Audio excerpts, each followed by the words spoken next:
Hello, everyone. Good evening. Good evening. Good evening. We're just waiting for everyone to join. No problem. Happy New Year to everyone. I haven't talked to anybody since then. Good evening, everyone. I am Donald Nisbet, retired Navy captain. And first, let me thank everybody for taking the time out and joining us tonight. The NNOA veterans volunteer on the transition assistance team, and they offer a plethora of experience in nonprofit, profit, government, entrepreneur, and academia. We're fortunate to have senior executives from a variety of professional backgrounds who have volunteered to share their experiences and advice in support of NNOA members facing transition. Leaving the military can be an incredibly intimidating experience, especially if service is all you've known for most of your adult life. Knowing what obstacles lie ahead can help you avoid pitfalls and manage your expectations. Tonight, I will be the fireside chat speaker. And what I wanted to do was kind of take the opportunity to evolve this meeting and get a little more participation. So I've kind of organized this evening with just my perspective being 13 months retired, so recent. Just by way of background, naval aviator, commissioned 1990, and flew Hornets, Super Hornets, fortunate enough to command VFA 32, the Swordsman. So if you haven't seen Devotion, that's my squadron, Jesse Brown. So I was pretty honored to have that opportunity, as well as a Commodore Training Wing 2. And then interestingly enough, at that point, I thought I was going to be done. So I've actually been thinking about transition for almost 10 years prior to actually transitioning. Spent 31 years in the Navy, and the last 6 was in officer accessions with Naval ROTC, CO of Oregon State, and then running the program nationally.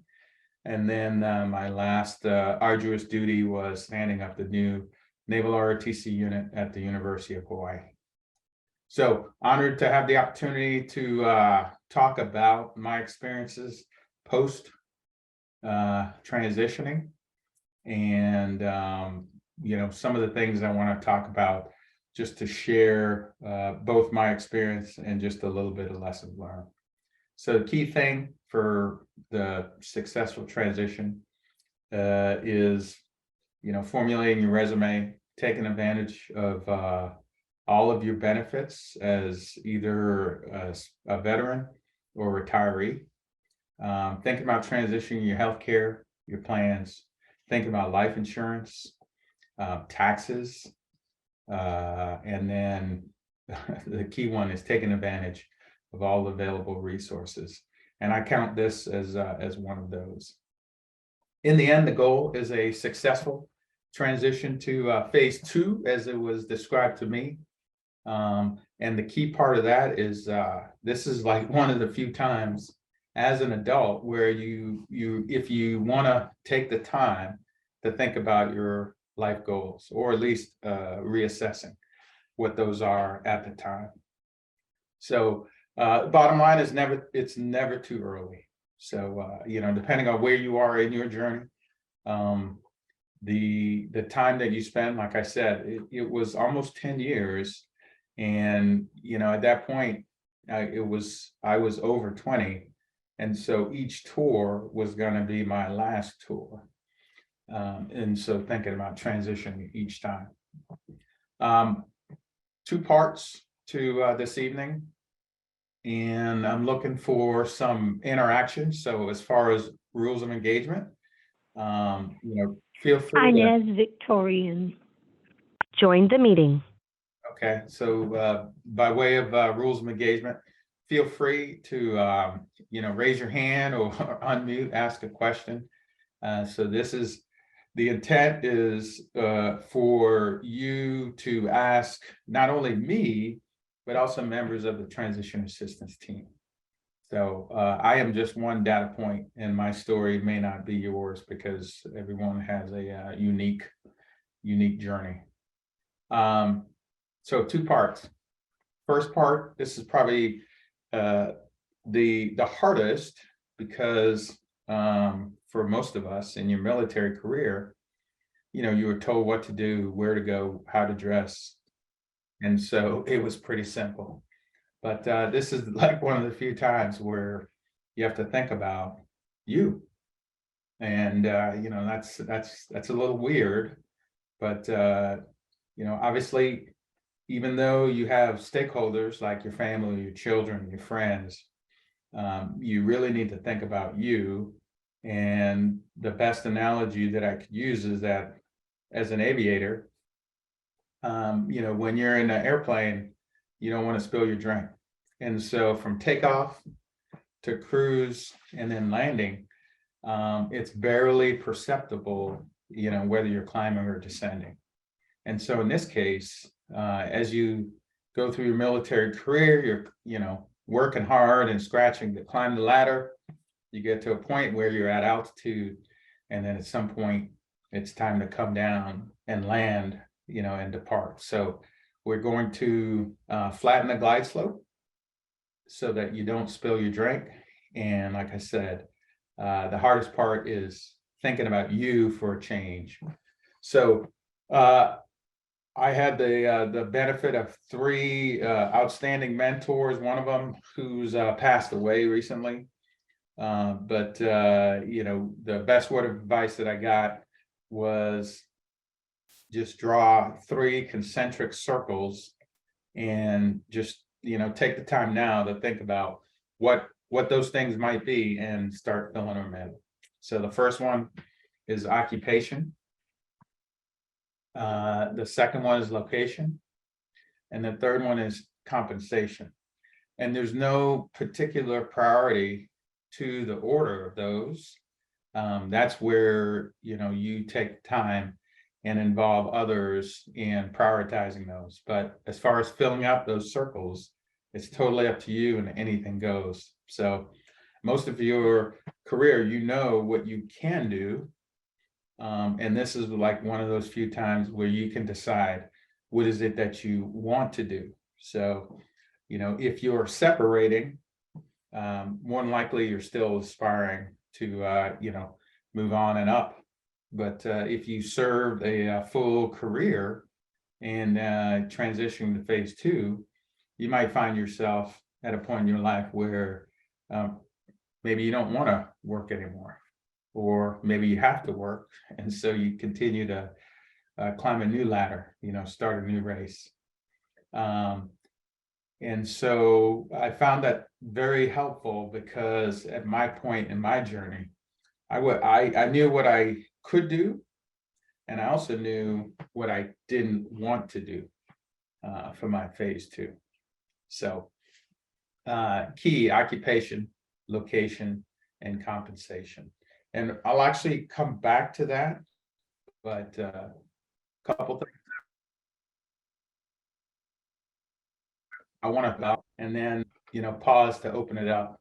So the second part, again, the first part, that's the hardest part because that's the time that you have to spend on yourself and thinking about what is it that you want to do. But the part two, that's the easy part. That's the stuff that you can actually do now. I see a question. Okay, so yeah, if you have a question, you can put it in chat or raise your hand, and we can answer that. So part two, easy part, something that I did kind of along the way, but like I said, the hard part is that thinking part. All right, Mr. Johnson. Yeah, say this Commander Johnson retired also.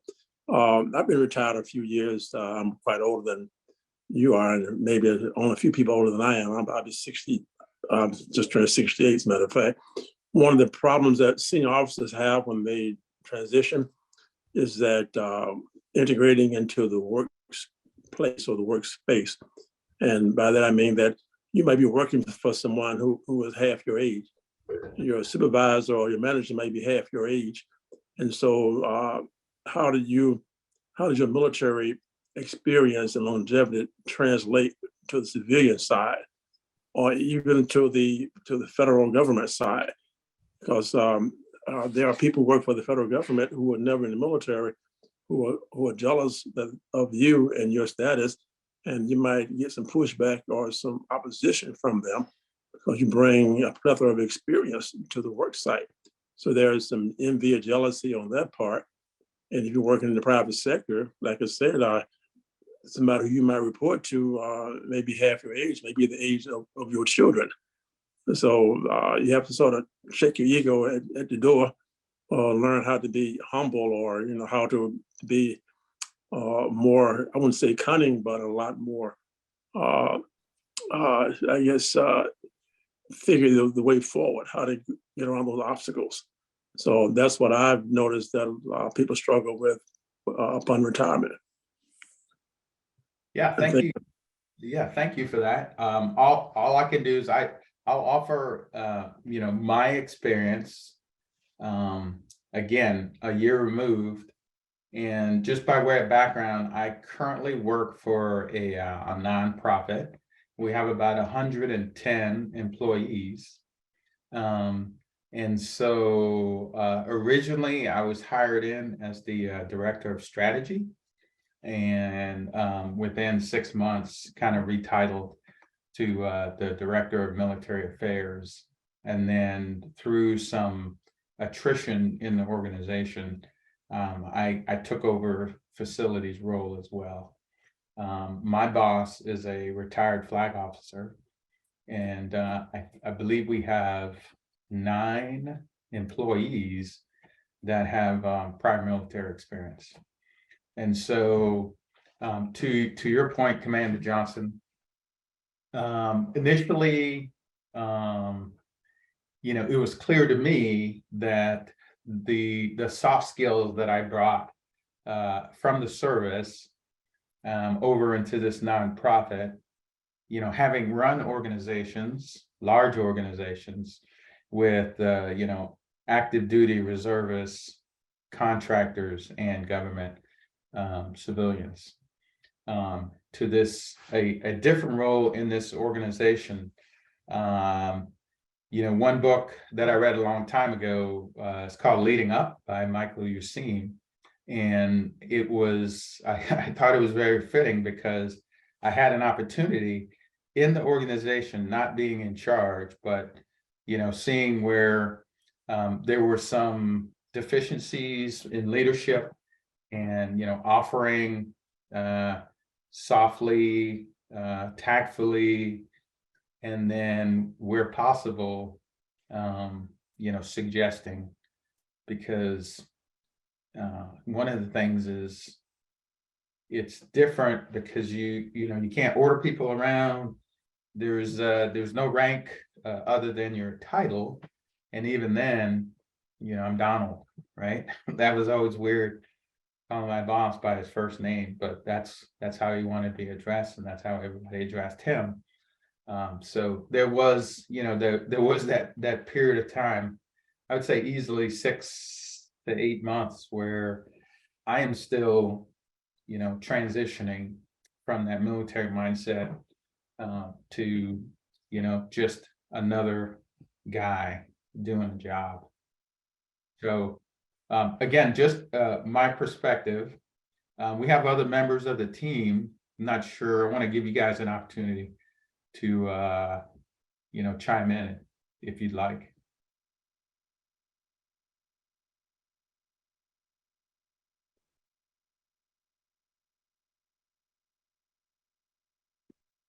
Hey, Okay. Bishop, I think you nailed it. A lot of those soft skills that it takes to be able to do that, to transition into an environment where you're working for somebody younger than you. And those are soft skills I think that we learned while we were serving, whether enlisted or officer. We respect the office, the rank, and the individual, and not necessarily the placeholder. So I think that your advice is spot on, is that you gotta use your tact, use your character, and use your upbringing. And there's no situations that I don't think we can handle in that workplace environment. All right, thank you. Like I said, the intent here is for the folks that aren't part of the team, leverage the experience of the team. And so I'll continue. But again, this is kind of geared towards those that are transitioning to their phase 2, whether that's separating or post-retirement. And even then, maybe looking at that second, third job post-retirement. So the easy part, because these are just things that you have to do, and if you do them, then life will be easier, not easy, but easier. So resume, the equivalent of not necessarily a fit rep, but the resume on one page, front and back, is who you are. That's how you tell somebody who you are, what you can do, and what value you can bring to the organization. So how do you build that? Well, if you didn't make it a habit, if you're on active duty and or still serving, I would say get yourself a binder. And I actually had a 3-inch binder. I had made it a habit of keeping copies of all my fit reps. So from the time I was commissioned, flight school, all the way through.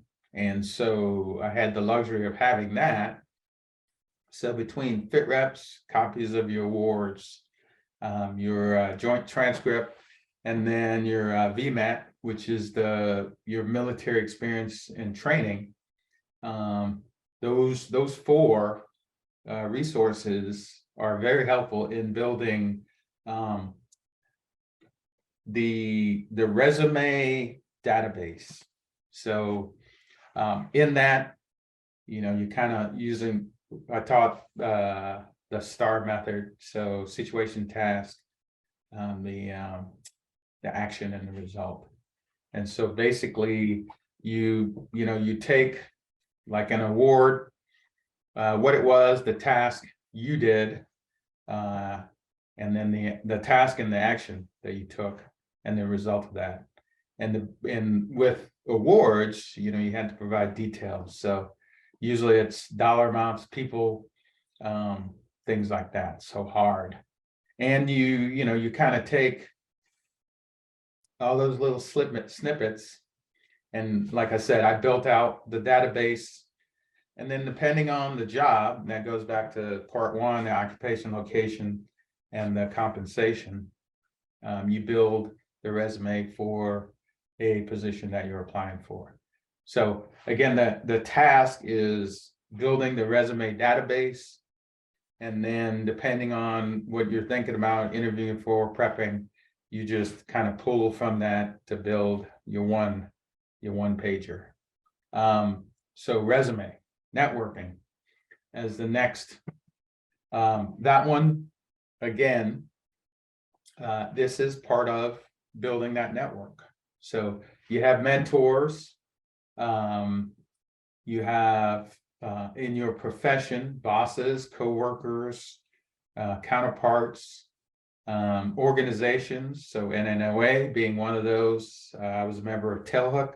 Surface Navy Association, etc., for the different services. Fraternal. So I know members are, part of fraternities and sororities. So fraternal organizations, those are resources as well to network.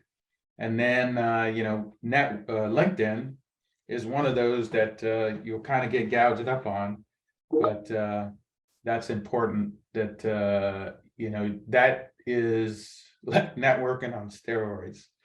So between kind of cleaning up your LinkedIn profile and then, pressing the button that you're open to work or things like that, transitioning, you'll be surprised that people will contact you to the point where you got to make sure it's not, a bot or something like that. So building your resume, and none of these are necessarily required to be done in order, but these are all tasks that you can start working on now. Medical and healthcare. So again, like the resume, the fit reps, records. The key there is as you kind of move out of socialized medicine into another socialized medical system, or if you want to pay for it yourself, you can go private. But the VA is a good thing and helpful. But part of that is, having the medical records and then all the things that are wrong with you, getting that documentation. So getting those appointments prior to leaving the service, so that your determination is accurate and complete. And then, I have in there life insurance, because with all the resources, that's probably one of the things that wasn't kind of covered, and it was a gap. And like I said, it's tied to medical because life insurance is cheaper when you're younger. It's all about, risk. So you're putting that risk on someone else. But as you get older and you go into these appointments because you want to find out what's wrong with you. But then once then if you try to get insurance, then obviously it's going to cost more. But it's one of those things where if you make more, you can afford to pay more. But it's something that you want to think about, whether it's whole or term. But the idea is it's kind of part of your financial profile and making sure you're taking that into consideration. And you might already have it. And so the question now is, do you want to get more? But individual decision. Okay. And kind of closely on the heels of that is leveraging the resources of Veteran Service Organization. I can't overstate the importance of a reputable VSO. And the reason there is because of, moving from one system into the other. Biggest part of your retirement is going to be your, or one of the biggest is the disability rating. And so, it's something that you can do on your own, but I wouldn't recommend it just because you have professionals out there that are well-versed in the system, and they can help you kind of navigate the intricacies, because it's one of those things that, once you have it, you'll realize, how did I go so long without it? But that's important. And then the other thing is the benefits. So one of the things the service is good about is when we bring you in, we talk about taking the civilian and turning them into a sailor. And I think, again, having gone through the experience, one of the reasons why a lot of these organizations exist and resources is because they're trying to bridge that gap, because we probably don't do as good of a job of turning that sailor back into a civilian before we, usher them out the door.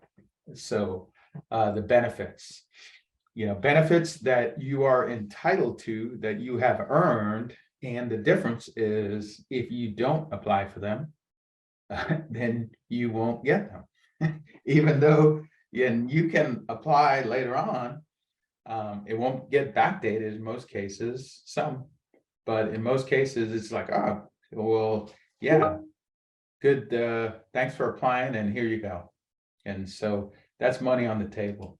I see a question, so let me just, Yeah, Don has his, Michael, Commander Johnson had his hand raised up.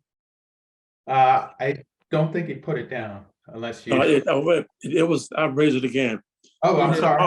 I'm also Go ahead, retired from I'm also retired from the VA as well. Never, under any circumstances, file your own claim. Do not file your own claim. Find a veteran service officer. Every county has one.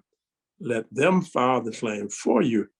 My experience has been when veterans file their own claim, they do not put the correct verbiage or the correct terminology. And then the claim gets rejected, or they want more information. Now you're like on a hamster wheel, running around trying to find information that they want. Sometimes this thing gets stretched out to now the VA is skeptical of your claim, and that makes it more difficult. I know people who file their own claims, has been years, and they're still fighting the VA. They've gone to the VA judge to try to get it adjudicated, and it's still a problem. I'm 100% service connected. I use VSOs, veteran service officers, to file all of my claims. So let those people file the claim for you. And in the military, in the Navy, Air Force, whatever, the VA rep is at the base, and they tell you to go in and file a claim before you leave. That's okay, but you don't file. Don't ever hire an attorney and pay them to file for you. They're just gonna take your money. So I thought that was something that all veterans, everybody need to know about before they go and try to initiate the process on their own and become frustrated with the outcome. Thank you. Yeah, so thank you for that. I actually work for the oldest veteran service organization. So, I'm passionate about it, partly because of my experience and the desire to continue to serve. But, there are a lot of, and when I get to the resources, there are a lot of things that you will be, gouged up on, but then there's some that kind of fall through the cracks. And like I said, insurance, they tell you, hey, utilize these services, but it's on you to go and find them, and then figure out which one you use you're comfortable with, because it's important, and it's very intimate, because they're gonna dig into your records. Hey, this is Keith Moore. Yes, sir. Hey, I am a 2.5-year retiree, and if somebody needs some help with their claim adjudication, I know it. I have an excellent resource who, if you filed and been denied, or if you're first time filing, who can help you out. This particular resource is at cost, but well worth it. So I'll leave it there, and if anybody wants to contact me, let me know, and I'll put you in contact with the resource. Over. Hey, Keith, how about putting your contact information in the chat? If you don't mind doing that, that would be helpful to everyone. I don't mind doing it, but I'm driving, so Okay. unable to at this moment. Understood. Yeah, you can always send us the email address that you got the Zoom link. You can mail that back to us. Just out of curiosity, were you at Morehouse, Georgia Tech? No, I was not. Different person. All right. Okay. So, and then the last, again, the easy part. This is easy because it's just, paperwork and tasks, putting together documentation, but the resources that are available to you. So, obviously we have transition assistance program, and then executive tab for those, senior enlisted and officers. And then most recently, just to name a few, Skill Bridge. I personally used American Corporate Partners, ACP, hiring our heroes, Pathfinder programs. So like I said, my assessment is that because of the gaps in the out processing, that all of these organizations and programs exist. And then if you're fortunate, Rulin, that was again something I took advantage of 2015, and that was just because when I ran officer development, we set up regular courses for our retiring 05s and 06s. And I was in Pensacola, the class was going on. And so I just sat in. So technically I wasn't in the class, I was auditing it, but I did the work. And so I had that kind of plan in the can, and I had my elevator speech and, a draft resume. So when it got real, I pulled that out and dusted it off and started from there. So I wasn't starting cold. And then another organization, Blue Water Advisors. So I had the opportunity to talk to one of the cohorts again about my experience, post-retirement and transition experience. So the difference with those is there is a cost associated, and a lot of times the commands, or the ISSA will pay for that, but those are resources that are available. And that's just a few. Like I said, LinkedIn is probably one of the biggest and easiest to reach out and reconnect some of those lost leads. So the easy part: resume, network, medical, healthcare, your veteran service organization, and then taking advantage of the resources. Just because it's one of those where it's a new race that you're starting. There's lots of help, but not a whole lot of clear direction and guidance, because it's totally up to you what you want to do, how you want to do it, when you want to do it. And so that's often the challenge, because as you are completing a career, lots of demands on your time, and before you know it, time's up. And if you haven't put in the work, you step out the door, right, and it's locked behind you, because you can't go back in. But the time then is not to start at that point. Okay, so back to the hard part, that thinking piece, where you're kind of mulling in your head, what is it that I want to do when I grow up? Occupation. It's not a job, because as a veteran, you've had those leadership positions and developed hone those hard and soft skills. And so to find a job is probably one of the easiest things to do. To find an occupation, to replace that passionate occupation that you just left, that's probably the hardest. So for some it's easy, for others it might be a process of elimination. So don't know what I want to do, but I know what I don't want to do. So I knew I didn't want to fly. That's not to say I didn't want to fly anymore, but commercial never really appealed to me, because if it did, I would have jumped ship a long time ago. And it was never about the money.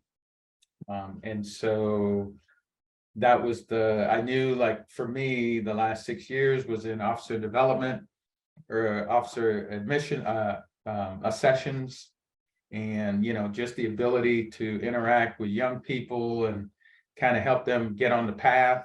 A lot of motivation, but, the best analogy was everybody was rowing hard, not necessarily in the same direction.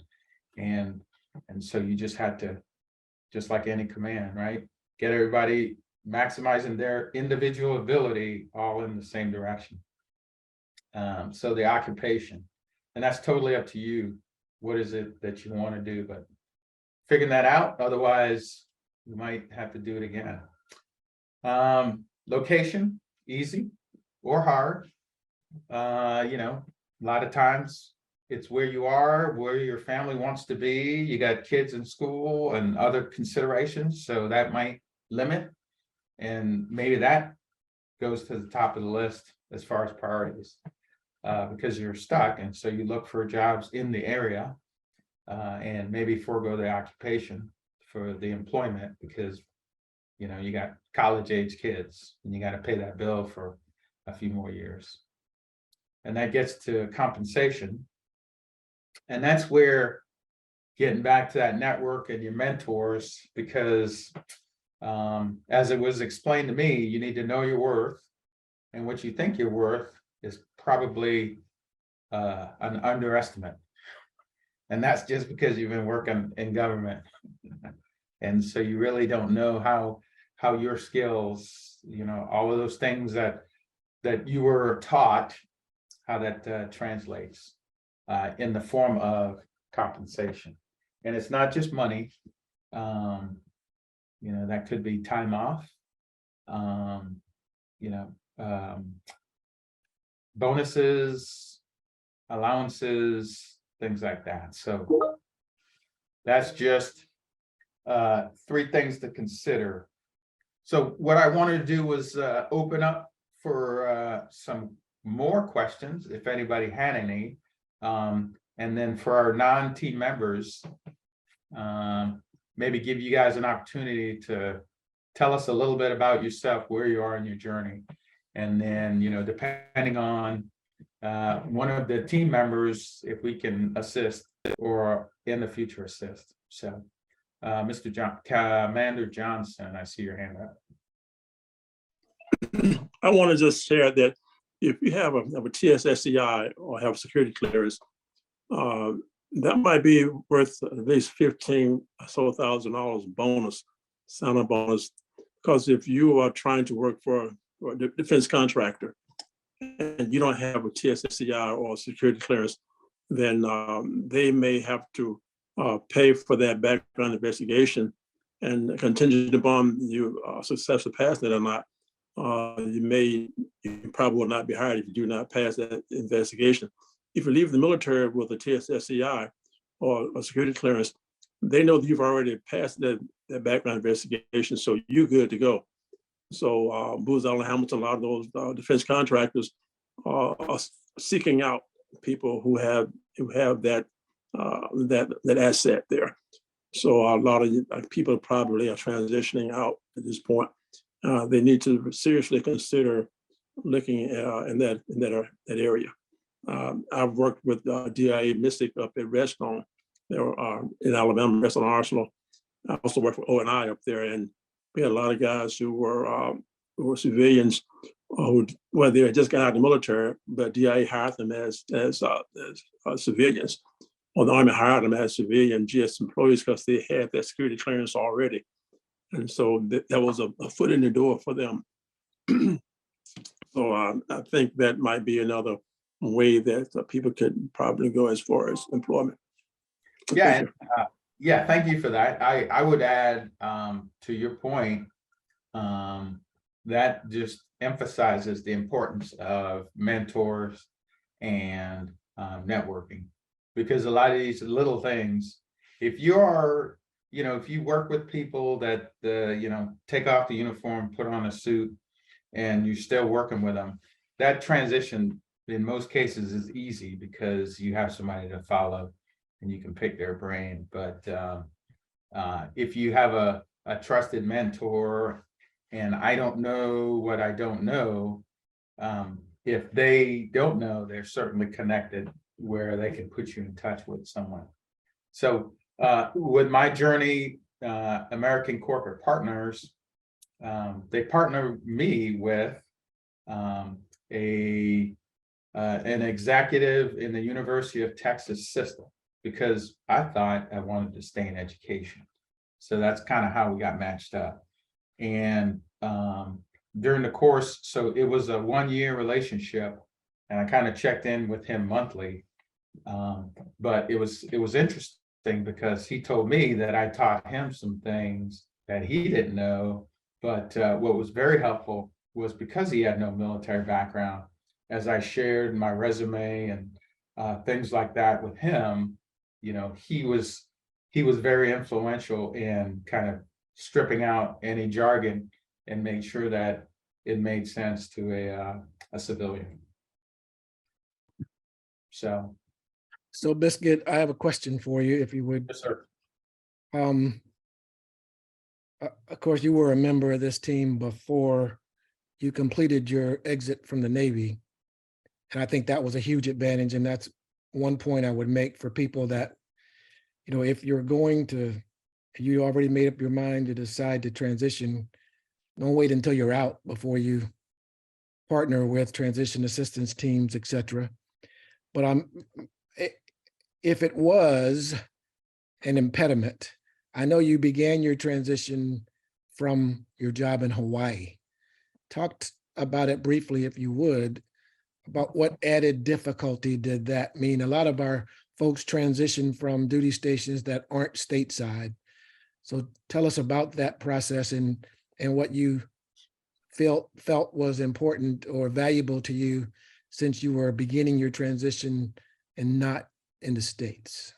Yeah, so the concentric circles, the priority for me was to look for employment opportunities in Jacksonville, Florida. So I knew location was going to be the highest priority because one of the things I determined was I wanted to live in a warm weather climate and near water. So being in Hawaii was ideal.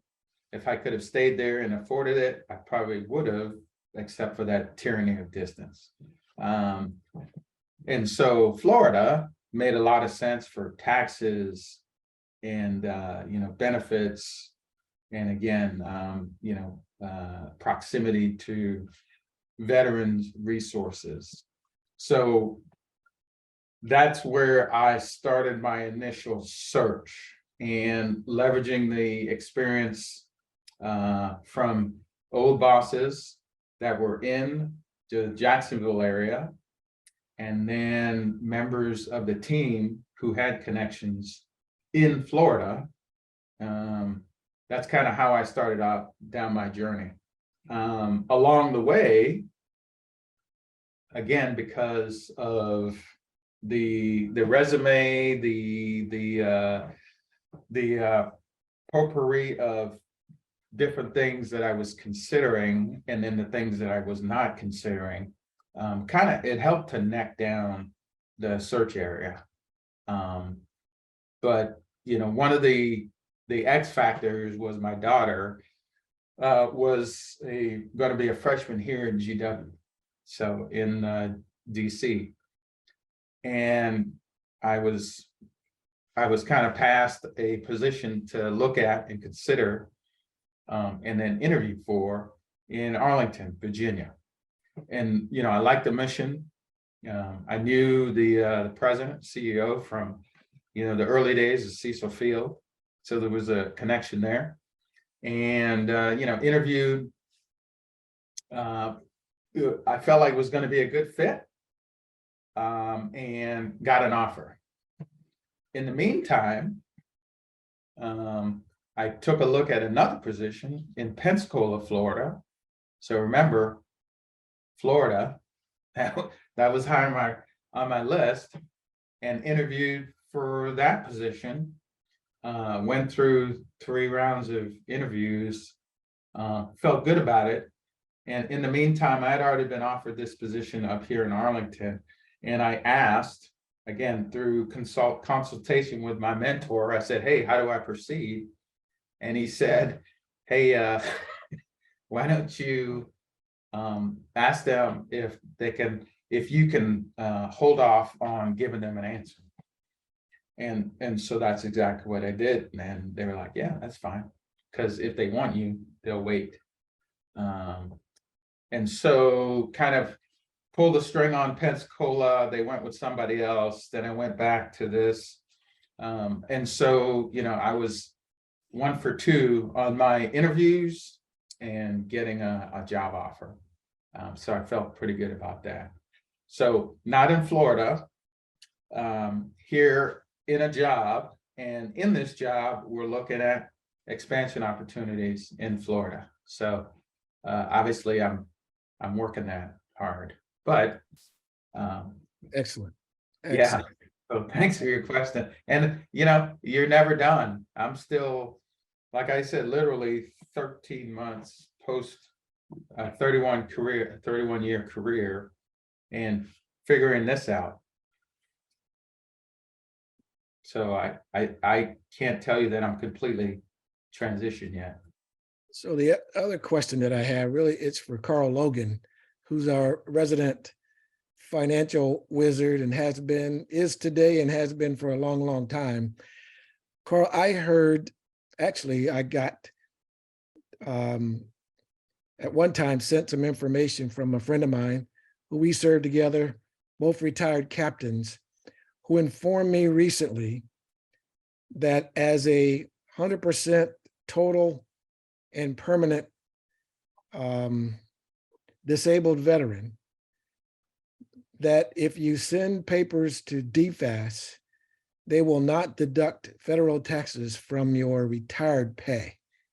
He says he's been doing this for well over 2 years once he heard about it from an Army friend of his. Are you aware of this? I don't know if it's a loophole or whatever in the tax structure that a 100% permanent and total disabled veteran does not pay federal taxes on his federal retirement pay, military retirement pay. We have some other financial professionals here also, and I am not aware of that, but if somebody finds out, I would certainly like to know about it. But I am not aware of it. Pat, you may be aware of it. You muted, Pat. I am aware of it. Thanks, Carl. And I recently found out about it from Herlina Washington, if you guys know Yes. our Commander Herlina Washington. So she held a seminar. She likes to do this every now and then on different VA benefits. And so she did it. And I did it for a couple of months. I submitted the paperwork, and they didn't take out federal taxes for a couple of months. However, your retirement pay is taxable federally. So how you can benefit from that is that if you have some other kind of write-offs or maybe losses in your investments, maybe it'll even out. But the reason why I stopped doing it is because I didn't want to owe thousands of dollars in taxes when I file my taxes. So it is not the case that so anybody can do it. You don't have to be 100% disabled. Anybody can do it who's retired. They can put a stop to having their federal taxes taken out monthly. However, federal taxes, your retirement pay is federally taxed. So you're going to either pay me now or pay me later. Figure out which way you want to do it. That's what I was concerned about. I knew enough about taxes to where you still owe the tax. They just don't withdraw it. And then you file your income tax at the end of the year, and you're still liable for whatever that tax bill is. So the problem there is, as well, as I think this is true as well, is you pay a penalty to the IRS if you don't withhold at least 50% of what your annual tax burden is. Mm-hmm. And it's not a huge penalty. I remember it happened to me once as like a lieutenant or a JG or whatever. I found myself in a scenario to where my wife and I together made more money than we had paid in taxes. And it was a $50 or a $75 penalty on top of whatever the tax that was owed. So you'll find yourself in that situation most definitely if you have zero taxes withdrawn from your taxable retirement pay over the course of the entire year. So thanks for clearing that up. I appreciate that. Yeah, and what I would also offer, based on this discussion, is so from the time that you decide that you're going to retire, the date that you're getting out, more than likely, most of us are going to take some sort of terminal leave. And depending on when you start your next job, right? You could find yourself in a position where you're getting 2 paychecks. And a unique problem that you probably never had was you're making too much money. And so, and Yes. so that's where, back to the resources, if you don't already have a financial planner, probably a good idea in the first couple years or so until everything gets straightened out. And these are all good problems. Well, that's the beauty of having folks like Carl and Pat on our team is I can think of no better resources that have been there, done that. I mean, I know we have, MOA and TROA and Navy Mutual and those kind of groups, but folks that you've known for how long, Carl? 30, A long time. 30 plus years. And Pat, how long have I known you? 35 years or so? I got to think that using our resources right here in NNOA, and that's really one of our strengths, is these guys have been there, done that. And if you're in that window to transition, or even if you're already transitioned, these guys, I'm sure, I mean, I know I've come to Carl initially for advice and counsel, and really open your mind to a whole lot of things you can't even begin to think about because you just don't know what you don't know. So that's my shameless plug for our long-term NNOA members who are professionally trained at doing the things that we need done. So I'll leave it at that. I appreciate that, Kevin. A couple of things I will say. I am in Florida for that reason. No state income tax, no matter what. So that's a good thing. Also, being the entrepreneur, I do get to write off a lot to even reduce the amount of taxes I get to pay on retirement. I earn a great, decent money in the business, but also have a lot of write-offs. And I'm not in Jacksonville though, Biscuit, but I'm close to it. I mean, Orlando, I don't want to be right on the water. I want to be near the water. Because I've been over the beach lately and it's not looking too good right now. Yeah. And I am in Texas for that same reason, no state taxes. However, there are, and you guys need to look it up, there are a lot of states now that will allow you to have no state taxes if you are retired military, if you move to that state, like North Carolina is one of them. And there are others that have come on board. So there are quite a few now. So we're not just limited to Texas and Florida and a few of those anymore. And I know in Indiana, they were phasing out the state tax for retirees. So I think at one point it's 25%, 50%, 75%, and then eventually it'll be like the other states. But and I know that there are a lot of states, but not all states, where once you get your 100% total and permanent letter from VA, that's the last day you pay property tax on your home.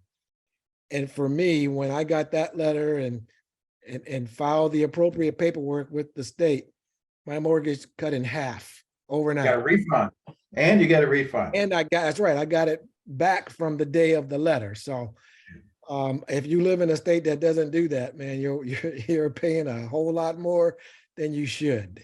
So again, back to the resources.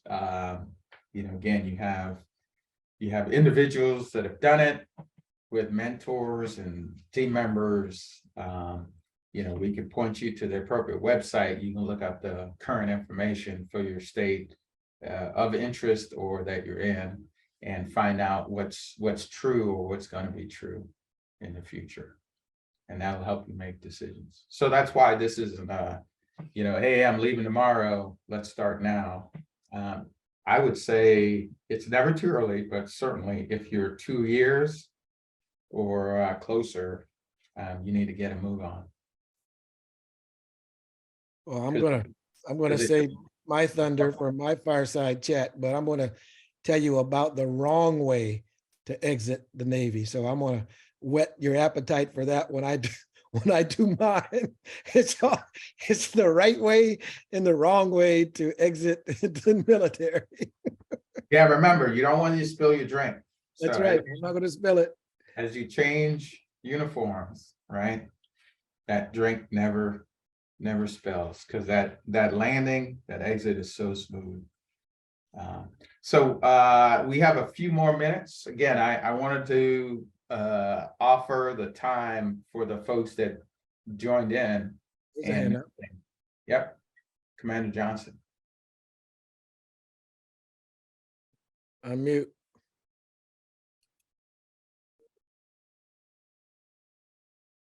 And I'm going to excuse myself because I actually have to do a training session here in like 5 minutes. So All right, thanks. have a good one. Thanks for Appreciate joining it. us. Pat. It's good See us seeing for you. the next fireside is 7 March. 7 All March. right, we'll be there. Good seeing everybody. Pat, you're in thanks. you're in Texas now, not Colorado anymore. All right, we'll talk about that. Take care. Okay. All right, bye-bye. Good night, everyone. Happy New Year to you. Thanks a lot. Happy New Year.